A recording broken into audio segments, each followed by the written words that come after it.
அன்புள்ளம் கொண்ட கன்னியா ராசி அன்பர்களே, உங்களுக்கு ஜூலை 7லேருந்து ஜூலை 13 வரைக்கும் எப்படி இருக்குன்னு பார்க்க போகிறோம். வேலைகளில் புதிய முயற்சிகளுக்கு வெற்றி கிடைக்கும். உங்களுடைய திட்டங்களுக்கு நல்ல எல்லாத்தையும் அங்கீகாரம் கிடைக்கும். சிலருக்கு ஆஃபீஸ் வேலையாக நீங்கள் பயணம் போக வேண்டி வரலாம். இல்லாட்டினா பதவி உயர்வு கிடைக்கலாம். கூட இருக்கிற வேலை பார்க்குறவங்களோட நல்ல ஒத்துழைப்பு கிடைக்கும். பண வரவுகள் நீங்கள் எதிர்பார்க்குறத காட்டிலும் இந்த வாரம் சிறப்பாக இருக்கும். புதிய வருமான வாய்ப்புகளும் உங்களுக்கு கிடைக்கும். செலவுகள் உங்கள் கட்டுப்பாட்டுக்குள்ளே இருக்கும். குடும்பத்தில் நல்ல அமைதியாக இருக்கும்.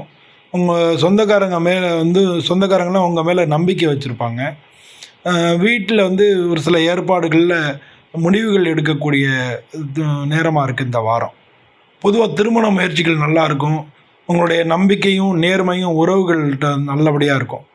ஆரோக்கியம் சராசரியாக இருக்கும்.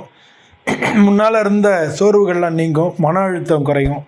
தூக்கம் சரியான நேரத்துக்கு தூங்கணும். அது மட்டும்தான் தூக்கத்தை கொஞ்சம் கட்டுப்படுத்துறது நல்லது. புதன்கிழமை பெருமாளை வழிபடுறது, ஓம் நமோ நாராயணாய நமஹா அப்படின்னு சொல்கிறது, இதெல்லாம் 18 தடவை சொல்கிறது, இதெல்லாம் நல்லது. உங்களுடைய திட்டம், செயல், வெற்றி எல்லாத்துக்கும் இந்த வாரம் கொஞ்சம் நல்ல வாரமாக இருக்குது. நன்றி.